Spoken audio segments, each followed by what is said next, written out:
be a little bit better than it used to be. 'Cause I'm alive. I'm alive. 'Cause I'm alive.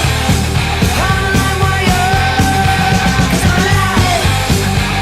I'm alive. 'Cause I'm alive.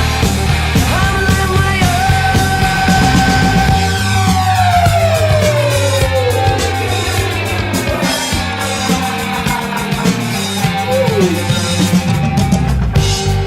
Come on, baby. Gotta play with. I'm waiting on Matt.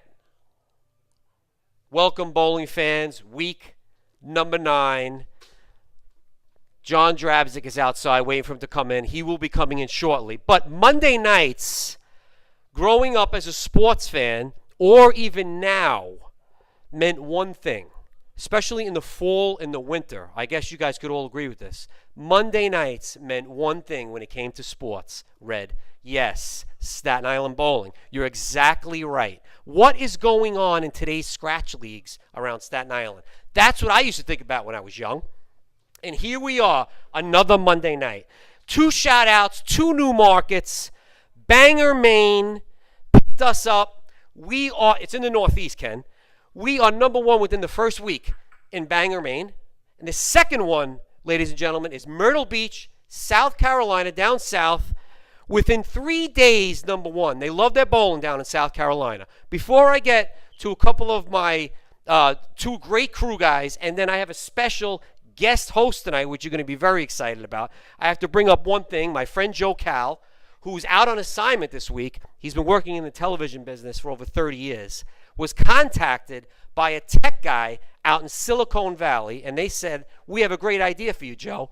We want to integrate technology and your bowling show. So he came up with an idea, starting an app, yes, that works on all mobile devices, smartphones, and Androids. It's going to be an app where the bowling community can directly ask the stars of our sport a question, and it will be answered immediately, using the old business model of Domino's Pizza, where the pizza had to be delivered within 30 minutes. Are you following me? The question must be answered within 30 minutes of today's greatest athletes walking behind me. And look at this crew right here. This is a chiseled group right there. We have Mike Vlasenko, Ira Levy, and John Drabczyk, today's greatest athletes. Look at these guys. These guys ran the marathon yesterday just for fun. Just to train for bowling, they completed this marathon. So getting back to the app. Let's say you're young, you're 16 years old, and you have a date. You want to know what kind of cologne does Matt Koplowitz wear. You go on your app, you click on it, you say, Matt, what kind of cologne do you wear? Matt must answer. If you want to know why Tony the Hound Dog Everts' nickname is the Hound Dog and how he got it, you say, Tony, how did you get that nickname? He must answer within 30 minutes. And the last one, let's just say you're curious. Let's say, Joe Thompson, when was the last time you shot 600? That, Joe Thompson, Joe, you're out there. You must answer it within 30 minutes. And that's the beauty of this app. It could be bigger than Snapchat. Now, let's move on. On camera number 1, he's laughing right now. This guy's always laughing. He's a dead ringer for Tony Orlando, folks. And he also shot another 300 this week. Mr. Perfect Game, Kenny Soto, congrats. 12-bagger, baby. They say it's easy, but you still got to throw them. Yes, you do. Right? Second on camera number 2 is one of my all-time favorites. He's the god of the Gaza Strip. Right here, Matt Koplowitz. Last but not least, we have a treat. We have a Hall of Fame host tonight. In fact, it's the first time a Hall of Famer has ever been co-host on the #1 internet bowling show in the country today. Please turn your cameras to the right. Ladies and gentlemen, Red Baronello. Red, come on in. Thanks, Joe. Thank you very much. Get your guest. Get my guest. And it's great to be here, guys.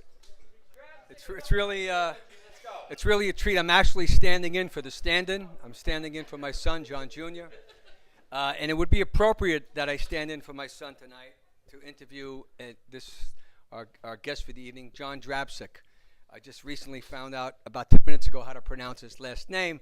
It's commonly referred. 20 years. Commonly, John Wilder's. commonly referred to as Johnny Nine Fingers. And about Johnny Nine Fingers, there's a lot of rumors going around how this happened. Most of the rumors center around me and him. A couple of years ago, we got it in. We had a little row at the bowling alley. We did get into it pretty deeply. People think that I ripped his finger out of its socket, and that's not true. A couple of years after, that's not true. No. Then there was that time when remember he choked in the 10th frame. Somebody thought he choked on his own finger. That's not the case. So John, without any further ado, first of all, Thank you for having me. welcome here. I'm welcoming him on your show. We're gonna get to that. Look, I got this all paced, okay? Johnny, tell us about how this legend started. Go ahead, Johnny boy. Happened the same day as World Trade Center. I was on a ladder, reaching for something. Talking to the mic, Johnny boy. Thank you. On a ladder, the ladder tipped, and I was falling, and I grabbed the top of the shelf, and my ring got caught, and it degloved it. But more importantly, The point is, I went to the hospital. That night, I was the only pitcher for the team, and I told them, they gave me two options. Either you could keep it on or take it off. I said, take it off. I'm out of here. I have to pitch tonight. I had championship softball game. Championship soccer. And I went there, and I couldn't play because I couldn't wear the glove. And we lost. That was the worst. He was a Ronnie Lott before Ronnie Lott, right? 1983. But that was a long time ago. But John, tell us about last week. Now, John has a theory that any time his ball touches the head pin, all the pins should fall down. This is correct. Okay, that's one of his theories. Anytime he throws the ball that touches the head pin, they all should fall down. I was witness to history last week. He bowled against my team, and he bowled. Would you bowl, John? 813. And tell us how you got there. 813, Johnny boy. Go ahead. Wow, that's so serious, baby. Nice. 287 first game, 257 and 269 the last game. No, I threw it really well. My feet were pretty good, and I used one ball for the whole night, probably for the first time all year. That's basically, for those of you in the non-bowling community, probably 3, maximum 4 non-strikes the whole night. Out of Correct. 32, And the 36 two that I didn't strike were 9 pins. There you go. Okay. And it was 9 pins? yes. That's we don't want to talk about. It should have been a lot higher, but 813 was a good score. I was very proud of myself. Yes, thank you. But I had to strike out in the 10th to do it, so it was pretty tough. Not for. I enjoy bowling against him. Not from a lack of effort. John bowls in all the local tournaments. He's always at the bowling alley. And I go to Korean Masters. He goes to Korean Masters. He's actually, look at that head of hair, and he's over 50 years old. Okay, look at this head of hair, and over 50. Look at that head of hair. Okay, so This is because I have no stress at home. I thank my wife for allowing me to bowl anytime I want, and all she says is good luck. And I want to thank you for my daughter to having my first grandson. All right. Henry Dean. Bigger than the 813. Are you Yes. kidding me? Come on. I have his picture, but that's good enough. And thank you. congratulations, John. I didn't know that. That's wonderful. Now you're a grandfather or will be? I'm a papa. Yes. Very nice. What's the baby's name? Henry Dean. Henry Dean. Beautiful. Is he a right-hander or left-hander? He's going to be a lefty, guaranteed. I am good. And he is not going to bowl. He's going to play baseball. There's no money in bowling, trust me. I tried. There's no money. It costs more than it is. It's too hard to make any money in bowling. Well, John, thank you. And I think right now it's either a word from our sponsor or back to Joe Bruno. We're going to go with a couple of quick ones because the bowling community needs to know more from John Drabczyk. We need to know, and I'm going to supply that right now. Red, don't go anywhere, Red, because we want to hear from you again. Just one interview was not enough. And there goes Oscar Aranda. This man owns more gift certificates maybe than anybody in the league. Right? Okay, so I was thinking, and I read the fan mail. They wanted to know, what was the last show that you watched on television from beginning to end? Football. Football counts. How about you, Red? Survivor. I'm a Survivor fan myself. Oh, wait. Designated Survivor? No, I'm not a fan. Regular Survivor.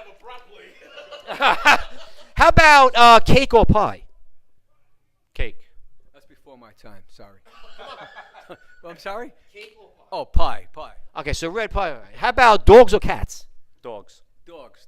Very good, very good. How about boxes or briefs? Briefs. Boxes. All right, another one.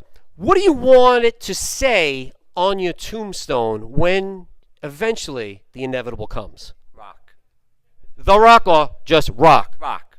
How about 813 Rock? No, it's going to go high. R-E-D. I like it. I like that a lot. That's very, very good. And what else did I have? Wait, I wrote it down because this was a good one. Yes, I have it. You ready for this, folks? On a scale of 1 to 10, how do you rate me as an interviewer? 10. 1 to what? 1 to 10. Joey, you said 10? 10. Thank you, boys. Thank you, boys. How about you? On a scale of 1 to 10, how do you rate me as an interviewer? Matt. On 11. Thank you. Ken So. Absolutely. Very good, very good. You know what time it is in the show. John, excellent stuff. We love you, and you are a good bowler. 8:13 is not easy. Where you going, buddy? Oh, no, you want to go warm up and stuff? Go ahead, go.